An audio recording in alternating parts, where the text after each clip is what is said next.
नमस्कार मित्रांनो, स्वागत आहे तुमचे प्रीती अकॅडमी या आपल्या YouTube चॅनलवर। आजचा जो आपला धडा आहे किंवा जो चॅप्टर आहे हा चॅप्टर नंबर 12 स्वातंत्र्य प्राप्ती हा आहे क्लास 8 याचा। मागील व्हिडिओ मध्ये यातला काही भाग झालेला आहे, या व्हिडिओ मध्ये याचा उरलेला भाग आपण आता कंप्लीट करणार आहोत। ठीक आहे, तर आपला जो पहिला जो पॉइंट आहे हा आहे आपला प्रत्यक्ष कृती दिन। बघा, प्रत्यक्ष कृती दिन याच्या अगोदर आपण वेवेल योजना बघितली, त्रिमंत्री योजना पण बघितली। आज आपण प्रत्यक्ष कृती दिन हे बघणार आहोत। बघा, लक्ष द्या। पाकिस्तानची मागणी पूर्ण होत नसल्याचे पाहून मुस्लिम लीगने प्रत्यक्ष कृती करण्याचे ठरवले। पाकिस्तान वेगळं करण्याची मागणी मुस्लिम लीगची होती, मग आता ही मागणी पूर्ण होत नाही हे पाहून मुस्लिम लीगने काय केलं, मग प्रत्यक्ष कृती करण्याचं ठरवलं। मग त्यानुसार काय झालं की 16 ऑगस्ट 1946 हा जो दिवस आहे तो प्रत्यक्ष कृती दिन म्हणून पाळण्याचे मुस्लिम लीगने जाहीर केले। मग या दिवशी काय झालं की मुस्लिम लीगच्या अनुयायांनी हिंसक मार्गाचा अवलंब केला। देशामध्ये विविध ठिकाणी हिंदू मुस्लिम दंगली झाल्या, बंगाल प्रांतात नोआखाली येथे भीषण कत्तली झाल्या आणि हा हिंसाचार थांबवण्यासाठी गांधीजींनी आपल्या प्राणाची पर्वा न करता तेथे गेले आणि शांतता प्रस्थापित करण्याचे त्यांनी प्रयत्न केले। बंगाल फाईल पिक्चर बघितला असेल तुम्ही, त्यामध्ये हे संपूर्ण माहिती दिली आहे। पिक्चर पूर्णपणे सांगितलं की कशा रीतीने हे प्रॉब्लेम्स झाले।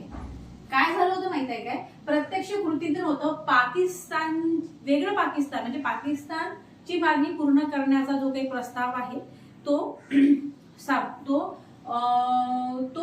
पूर्ण होत नव्हता। त्याच्यामुळे मुस्लिम लीगने काय केलं, प्रत्यक्ष कृती दिन करण्याचं ठरवलं आणि ते त्यांनी 16 ऑगस्ट 1946 मध्ये हा दिवस प्रत्यक्ष कृती दिन म्हणून पाळण्याचे त्यांनी जाहीर केले। या दिवशी काय झालं माहिती आहे का, मुस्लिम लीगचे जे काही अनुयायी होते त्यांनी काय केलं की खूप हिंसक मार्गाचा अवलंब केला। देशामध्ये विविध ठिकाणी हिंदू मुस्लिम दंगली झाल्या, बंगाल प्रांताखाली नोआखाली खूप कत्तली झाल्या आणि मग गांधीजी तिथे गेले आणि गांधीजी तिथे जाऊन त्यांनी काय केलं की आपल्या प्राणाची पर्वा न करता तिथे शांतता प्रस्थापित करण्याचा त्यांनी प्रयत्न केला। त्याच्यानंतर बघा, हंगामी सरकारची स्थापना हा एक पॉइंट आहे आपला। मग आता देशामध्ये हिंसाचाराचा डोंब उसळला असताना जे व्हाईसरॉय होते यांनी काय केलं माहितीये का, हंगामी सरकारची स्थापना केली। पंडित नेहरू हे त्याचे प्रमुख होते। ओके, आणि हंगामी सरकारमध्ये मग सामील न होण्याचा निर्णय सुरुवातीच्या काळामध्ये मुस्लिम लीगने घेतला होता, परंतु मग काही काळानंतर मुस्लिम लीग हंगामी सरकारमध्ये सामील झाले। परंतु मुस्लिम लीगच्या नेत्यांनी अडवणुकीची भूमिका घेतल्यामुळे हंगामी सरकारचा कारभार हा सुरळीतपणे चालू शकला नाही। बघा, इकडे लक्ष द्या। मग आता ही एक माउंटबॅटन योजना आहे। माउंटबॅटन योजना काय बघू की इंग्लंडचे पंतप्रधान होते ऍटली, यांनी काय केलं, जून 1948 पूर्वी इंग्लंड प्रांतावरील आपली सत्ता सोडून दे असं घोषित केलं। काय झालं, काय बोलली मी की पंतप्रधान ऍटली जे होते त्यांनी काय केलं की 1 जून 1948 पूर्वी इंग्लंड भारतावरील सत्ता सोडून देईल असं त्यांनी सांगितलं। मग आता भारतातील सत्तांतराच्या पार्श्वभूमीवर लॉर्ड माउंटबॅटन यांची भारताचे व्हाईसरॉय म्हणून नियुक्ती केली गेली। ओके, मग आता लॉर्ड माउंटबॅटन यांनी काय केलं की भारतातील जे काही प्रमुख नेते होते त्या प्रमुख नेत्यांसोबत त्यांनी विचार विनिमय केला आणि त्यानंतर मग भारत व पाकिस्तान या दोन स्वतंत्र राष्ट्रांची निर्मिती झाली। ओके, आता बघा, राष्ट्रीय सभेचा फाडणीस विरोध होता। राष्ट्रीय सभा जी होती ना त्यांचा फाडणीस विरोध होता। देशाचे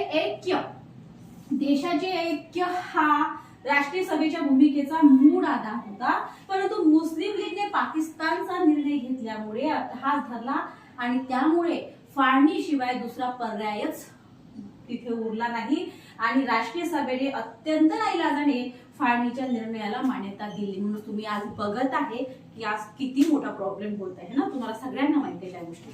ओके, बघा, लक्ष द्या। आपण काय बघत आहे, आपण चॅप्टर नंबर 12 बघत आहे क्लास 8।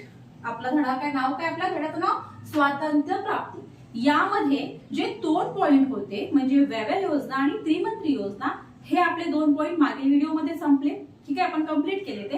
आजच्या या व्हिडिओ मध्ये आपण काय बघितलं, प्रत्यक्ष कृती दिन पाहिली, त्याच्यानंतर आपण हंगामी सरकारची स्थापना आणि माउंटबॅटन योजना हे 3 पॉइंट आपण इथे आज डिस्कस केलेले आहेत। ओके, प्रत्यक्ष कृती दिन आपण असं बघितलं की पाकिस्तानची मागणी पूर्ण नाही होत बा असं मुस्लिम लीगला जेव्हा वाटलं तेव्हा त्यांनी काय केलं माहिती आहे का की त्यांनी 16 ऑगस्ट 1946 हा प्रत्यक्ष कृतीदिन म्हणून त्यांनी म्हणजे प्रत्यक्ष कृतीदिन पाळण्याचे मुस्लिम लीगने मग जाहीर करून टाकले. ओके.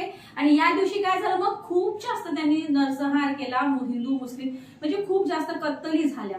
हे जे नोआखाली आहे ना भीषण कत्तली झाल्या. आणि मग हा हिंसाचार थांबवण्यासाठी गांधीजी तिथे गेले, त्यांनी अथक प्रयत्न केले. मग झालं हंगामी सरकारची स्थापना. मग देशामध्ये काय होतं माहितीये का, हिंसाचाराचा खूप डोंग उसळला होता. त्यामुळे त्यावेळी जे काही वायसरॉय होते वेवेल यांनी काय केलं की हंगामी सरकारची त्यांनी स्थापना केली. पंडित नेहरू हे त्यांचे प्रमुख होते. ठीक आहे ना. मग आता हंगामी सरकारमध्ये सामील न होण्याचा निर्णय पहिले ते मुस्लिम लीगांनी घेतला, पण नंतर मग काय केलं की मुस्लिम लीग हंगामी सरकारमध्ये सामील झाले, परंतु खूप प्रॉब्लेम्स त्यांनी क्रिएट केले आणि त्यामुळे हंगामी सरकारचा कारभार सुरळीत चालू शकला नाही. ओके. मग आपण बघितली माउंटबॅटन योजना. मग जे इंग्लंडचे पंतप्रधान होते ऍटली यांचं काय होतं की बाई जून 1948 पूर्वी इंग्लंड भारतावरील आपले पूर्ण अधिकार काढून घेईल, सत्ता सोडून देईल असं केलं होतं. मग आता भारतातील सत्तांतराच्या पार्श्वभूमीवर काय झालं की लॉर्ड माउंटबॅटन यांची भारताचे व्हाईसरॉय म्हणून नियुक्ती करण्यात. लक्षात ठेवायचं बरं का, लॉर्ड माउंटबॅटन यांची भारताचे व्हाईसरॉय म्हणून नियुक्ती केली गेली. त्याच्यामुळे ही माउंटबॅटन योजना आहे. आलं लक्षात तुमच्या. आता बघा मग लॉर्ड माउंटबॅटन यांनी काय केलं की भारतातील जे काही विविध म्हणजे जे काही नेते होते त्यांच्यासोबत विचारविनिमय केला आणि त्यानंतर मग भारत आणि पाकिस्तान असे हे दोन स्वतंत्र राष्ट्र निर्माण करण्याची त्यांची म्हणजे योजना त्यांनी तयार केली. आता राष्ट्रीय सभेचा काय होतं की या फाळणीस पूर्ण विरोध होता, परंतु काय झालं माहितीये का की मुस्लिम लीग ने बिलकुल अट्टहासच धरला की आम्हाला पाकिस्तान वेगळं पाहिजे. ठीक आहे. आणि त्यामुळे मग फाळणीशिवाय दुसरा पर्याय शिल्लकच राहिला नाही आणि म्हणून मग राष्ट्रीय सभेने अत्यंत नाईलाजाने मग फाळणीला त्यांनी प्रस्तावास काय केलं त्या मान्यता दिली. आलं लक्षात तुमचं इथपर्यंत. एवढा हे स्वातंत्र्य प्राप्तीचं झालेलं आहे. त्यानंतर आता बघा नेक्स्ट पार्ट मध्ये आपण काय बघू. नेक्स्ट पार्ट मध्ये आपण भारतीय स्वातंत्र्याचा कायदा आणि स्वातंत्र्य प्राप्ती हे 2 पॉइंट डिस्कस करायचे. 2 पॉइंट डिस्कस झाले की हा आपला जो 12 नंबरचा चॅप्टर आहे स्वातंत्र्य प्राप्ती हा आपला संपून जातो इथं. ठीक आहे. आलं लक्षात तुमच्या. आता बघा नेक्स्ट पार्ट मध्ये आपण लवकरच भेटू. तिथे आपण भारतीय स्वातंत्र्याचा कायदा आणि स्वातंत्र्य प्राप्ती हे 2 पॉइंट आपण डिस्कस करू. ठीक आहे. थांबू मग.